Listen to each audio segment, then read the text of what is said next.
Hola, ¿cómo están? Espero que hayan tenido un agradable fin de semana. Aquí estamos de nuevo tratando de transmitir un poquito de la información que vamos adquiriendo. Como había prometido, vamos a hablar de la Cumbre de las Américas.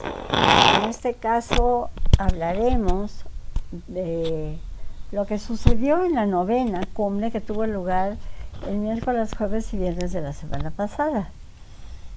Yo ya había hablado de la cumbre en un conversatorio anterior, donde hablaba de la cumbre y su relación con López Obrador, es donde hablaba de los antecedentes que se creó en 1994, en diciembre, en Miami, con una idea de Clinton que pretendía que se lograra como un tratado de libre comercio a nivel regional para beneficiar sobre todo a los países latinoamericanos. Y me doy cuenta que hago énfasis en los países latinoamericanos, aunque también participan en la Cumbre de las Américas Estados Unidos y Canadá. Pero es que en realidad, digamos que la intención de estas cumbres son básicamente encausadas a beneficiar sobre todo a los países latinoamericanos de menor desarrollo relativo.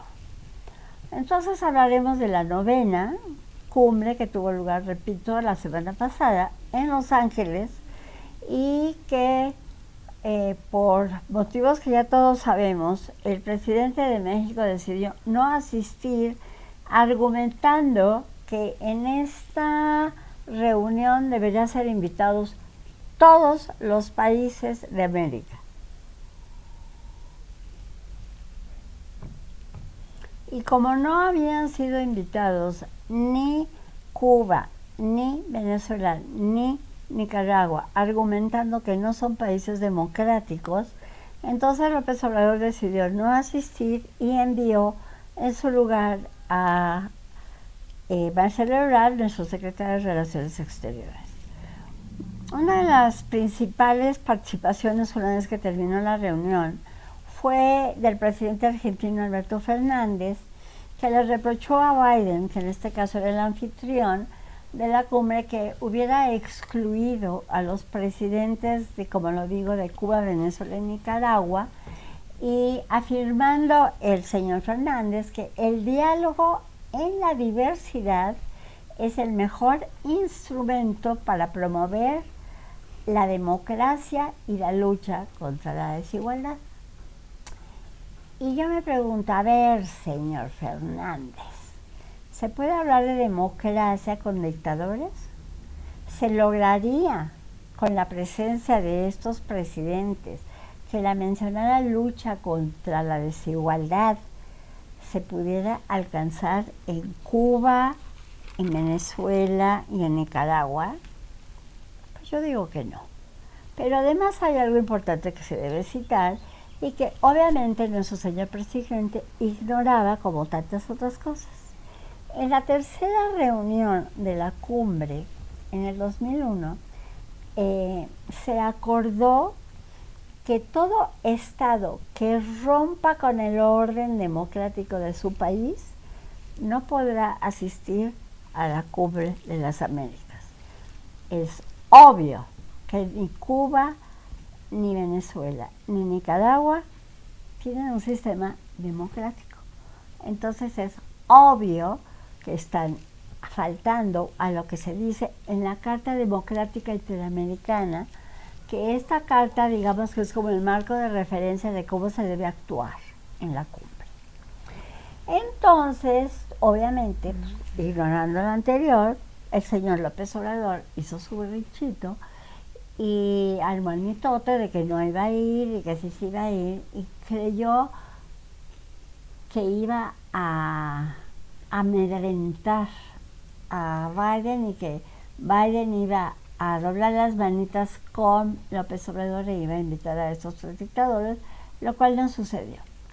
Entonces, bueno, pues apareció Ebrard, que hizo todo y lo de que le sigue para llamar la atención, en alguna medida así como para lograr liderar, digamos, al grupo latinoamericano, ¿no? Bueno, y entonces una de las tantas maneras en que Ebrard pretendió llamar la atención fue decir que era importante que desapareciera la OEA, la Organización de Estados Americanos, porque como él dijo, como que ya había como que cumplido con su función y que como que ya no estaba dando los resultados deseados.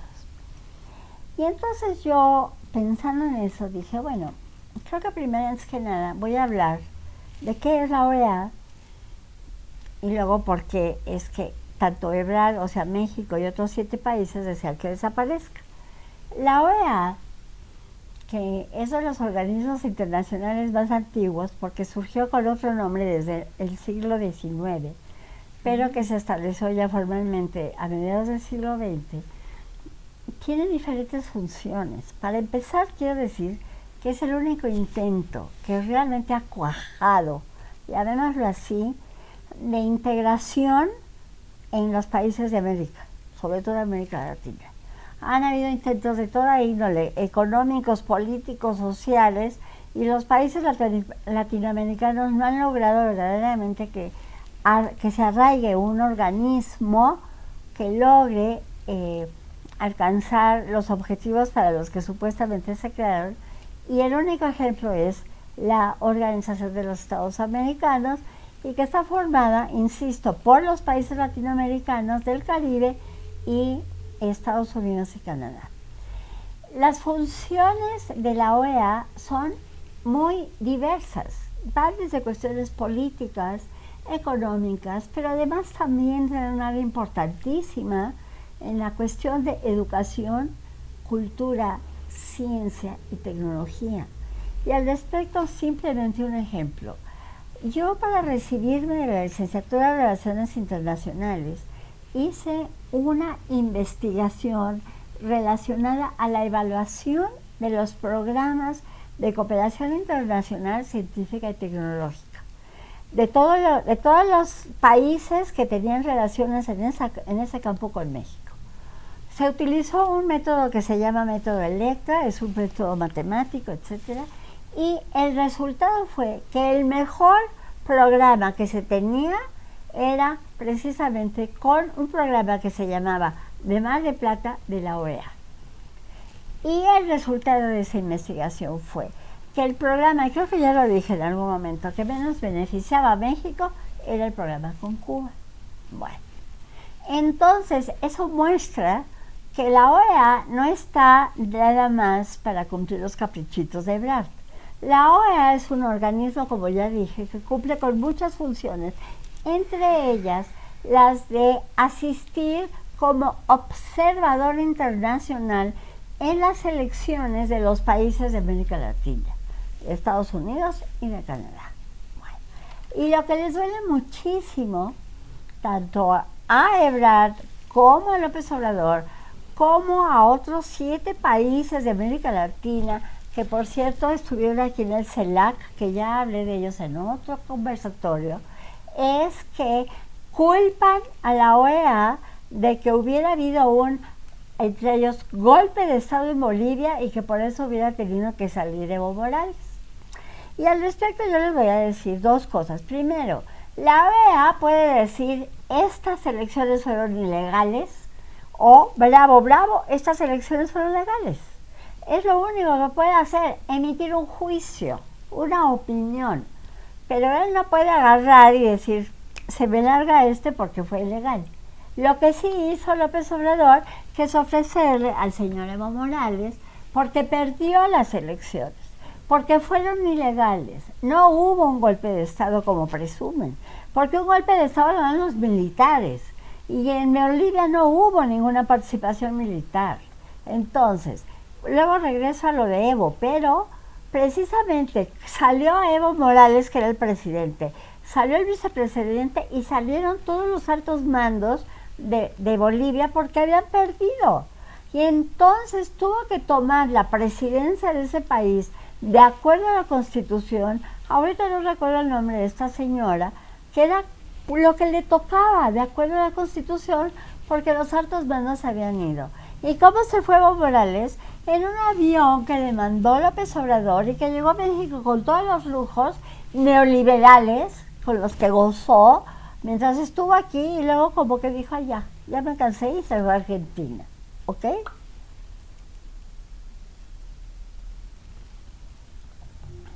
Entonces, pues que se dejen de pentontadas, que se informen y que vean verdaderamente qué es lo que beneficia o no al país que es México y a la región. Entonces, ya que termino con explicando lo que es lo que fue la OEA, que fue uno de los puntos que insistió Ebrard, me dirijo a hablar de cuáles fueron los puntos que concluyeron, a los que llegaron en la Cumbre de las Américas. Para empezar, Biden, que pues era el anfitrión, delineó la política estadounidense detallando compromisos específicos colectivos para la solución de una serie de problemas del área, que obviamente estas acciones iban a ser lideradas por los Estados Unidos, pero que iban a estar constituidas por la participación de todos los países integrantes de América. Y entonces los temas eran protección de los recursos, empleo digno, actividades bancarias y seguridad, como lo menciona el señor Julio Fessler. Les digo que tengo una suerte, siempre que voy a hablar de algo encuentro un escrito. Y lo cito porque no me voy a adornar con palabras ajenas.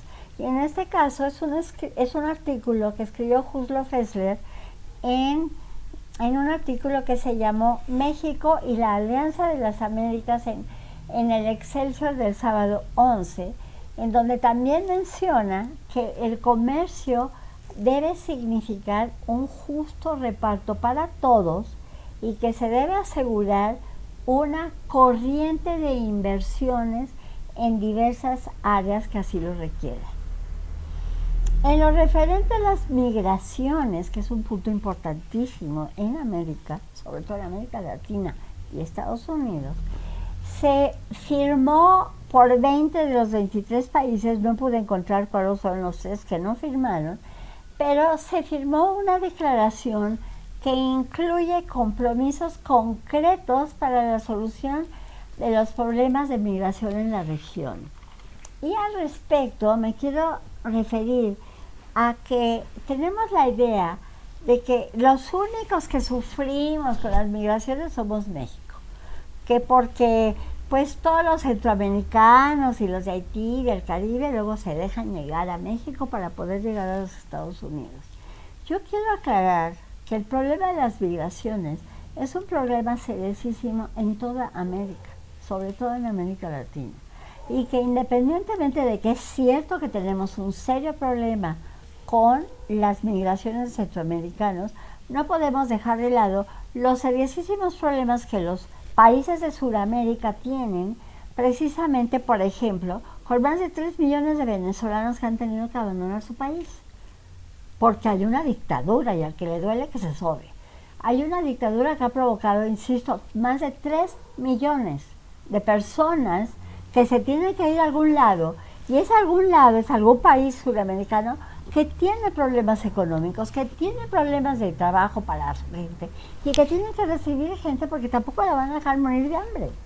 Entonces ya se ha convertido en un problema seriosísimo para Perú, para Chile, y como lo dijo alguien en la televisión, que no recuerdo quién, realmente ya no es que haya refugiados, sino que hay de todo en todos lados, porque ya en Perú hay el chorro de venezolanos y luego llegan cubanos, ha llegado nicaragüenses, y esa es una gran problemática que tiene que enfrentar la región con respecto a las migraciones, porque por la pobreza y por la inseguridad que existe en cada uno de esos países en un momento dado. Y a ese respecto, precisamente, y ya lo había mencionado también en algún momento anterior, que al respecto Kamala Harris se había puesto en contacto con empresarios norteamericanos para lograr que invirtieran en estos países de Guatemala, Honduras y El Salvador, porque ella consideraba, y estoy de acuerdo con ella, que era mucho más importante que se establecieran empresas, fábricas, plantas, que dieran empleo a los habitantes de esos 3 países, que seguirle soltando dinero a los dirigentes de esos países que nunca llegaban a la población.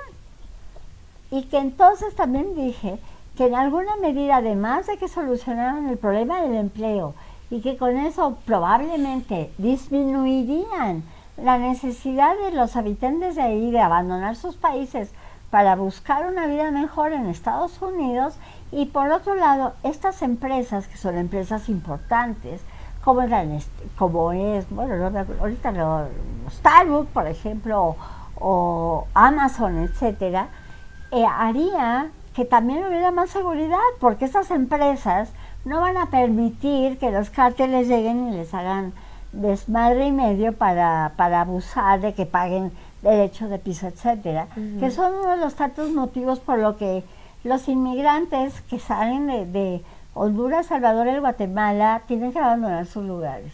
Y entonces resulta que yo me sentí muy contenta al darme cuenta que otras de las cosas con las que concluyó la Cumbre de las Américas es que se informó que Kamala Harris ya había logrado negociar más de 3.100 millones de dólares para invertir en industrias en Guatemala, en Honduras y en El Salvador.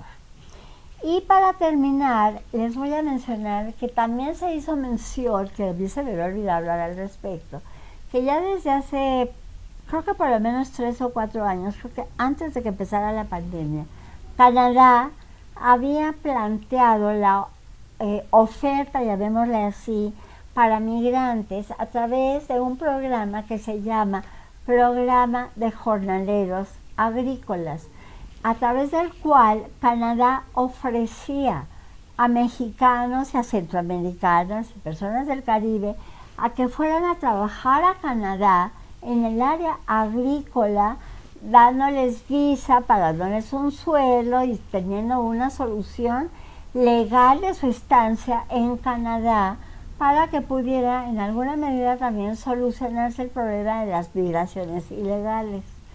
Entonces, a este respecto, también Biden lo tomó como ejemplo y ofreció que debería implementarse este tipo de programas de jornaleros agrícolas en los Estados Unidos, y que iban a tomar en cuenta, por ejemplo, organizar programas de 500 jornaleros a los en California, otros en Arizona, etcétera, para ayudar en alguna medida a solucionar el problema que es de hambre de la gente de El Salvador, Honduras y Guatemala.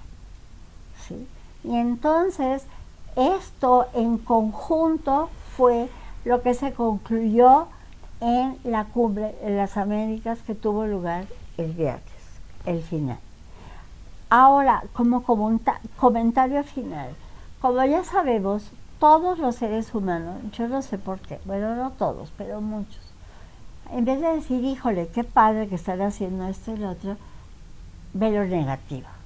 Y entonces se dedicaron a hablar en contra de Biden y en contra de la Harris, que porque la Harris no cumplió con las expectativas, que porque cuando Biden la nombró vicepresidenta, bueno, todo el mundo ya se hizo la idea de que qué maravilla, una mujer de color afro-norteamericana iba a volver a ser ya como lo máximo, maximorum, y que como que, ¿dónde anda que no la vemos?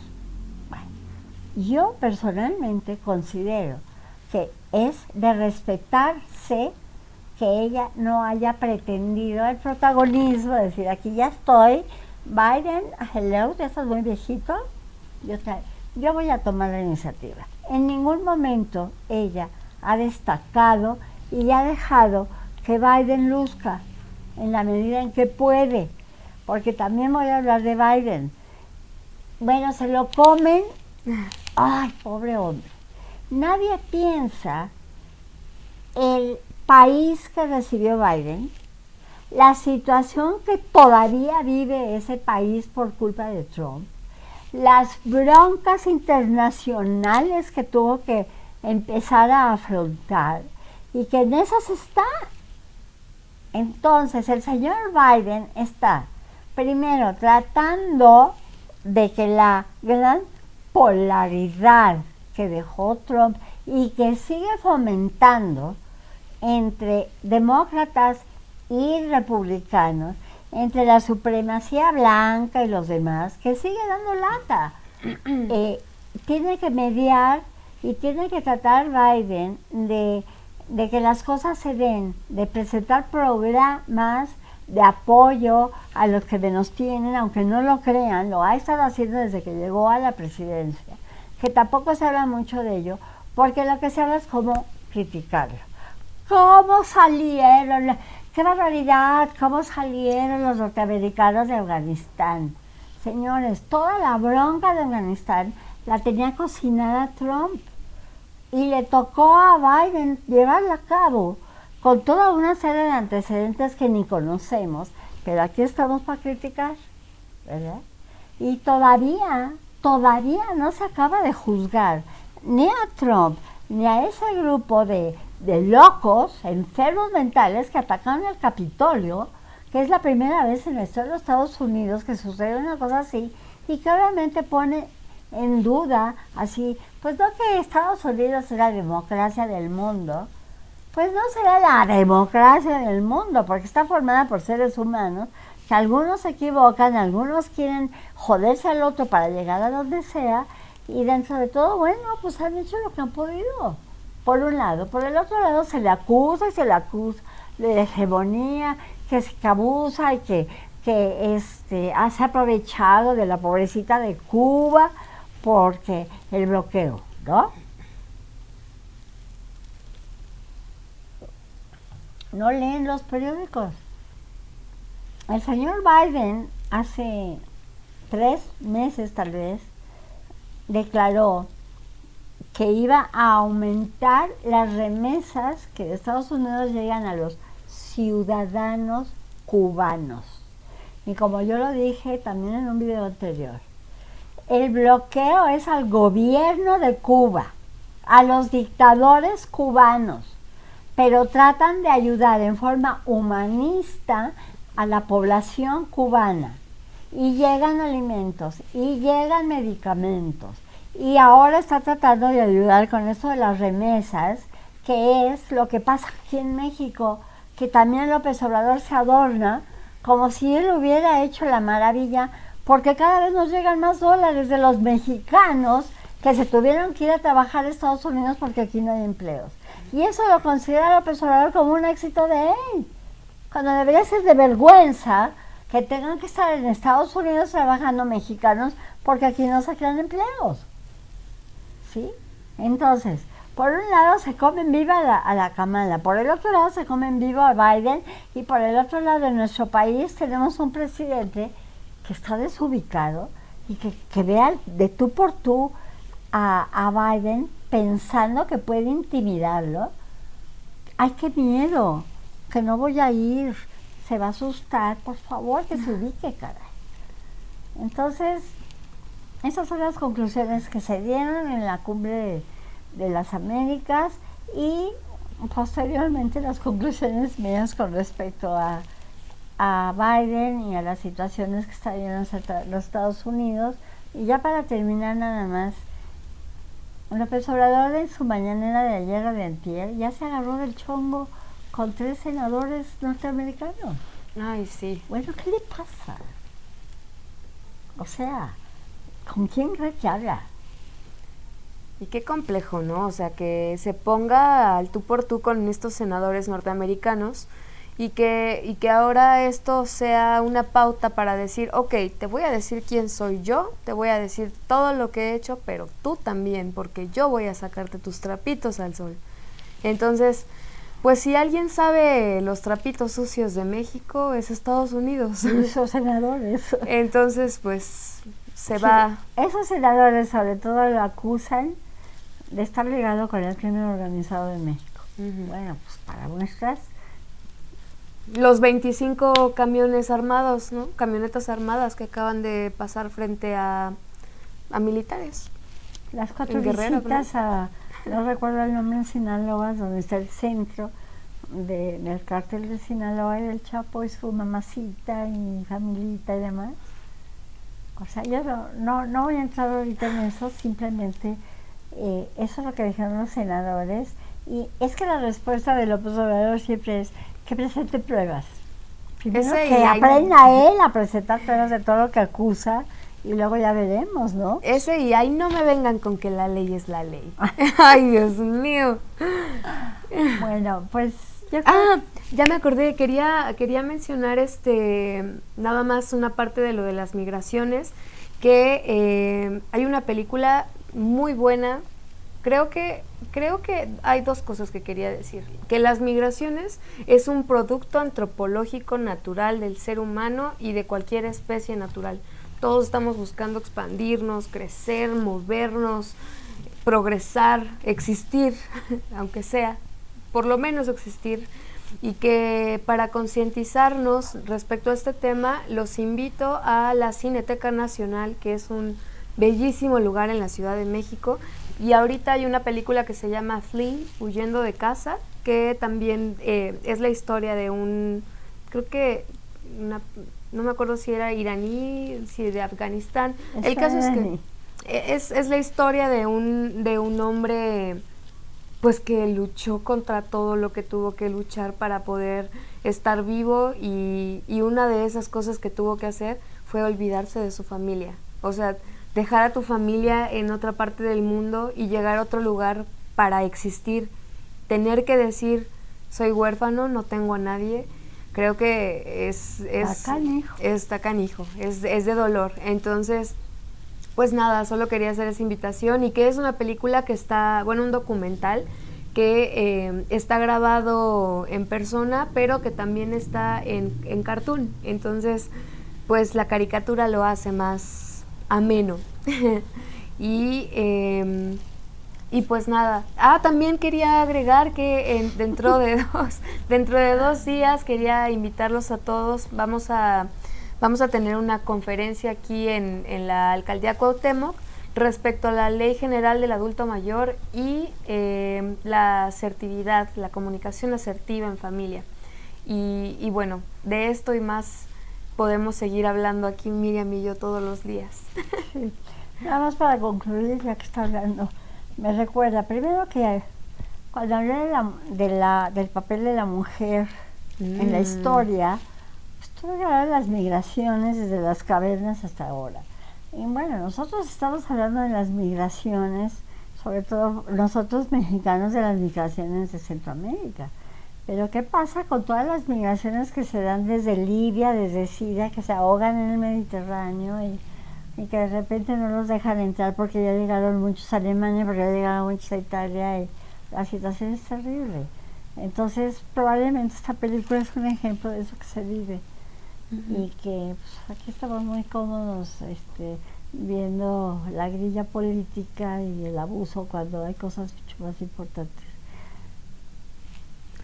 Nos vemos la próxima. Voy a hablar de el PRI y Morena, y con lo que terminé la vez pasada de lo que se debe hacer para las elecciones del 24. Bueno, lo que yo creo que se debería hacer, porque también hay que andar de...